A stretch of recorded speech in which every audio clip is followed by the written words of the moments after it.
కొమ్మ విన్నావమ్మ కోయిల వస్తుంది.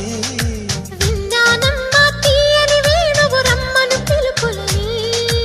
నాటు తుత్తి తుక్కుతాన తాకు తాకుతాన నాటు తుత్తి